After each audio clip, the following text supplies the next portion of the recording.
कालितारा षोडशी भुवनेश्वरी समन्विते छिन्नाभैरवि धूमावती बगला मातृका मातंगी कमलायुक्ते देवी त्वां प्रणमाम्यहम् नमोस्तुते महाकाली कालकालप्रदेनी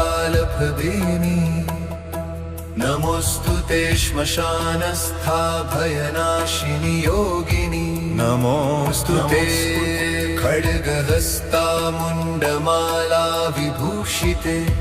नमोस्तुते महामाये ब्रह्मांड विदारिणी नमोस्तुते महातारि भवसागर तारिणी नमोस्तुते नील सरस्वती महामोक्षकारिणी नमोस्तुते शब्द बीज स्वरूपिणी वरानने।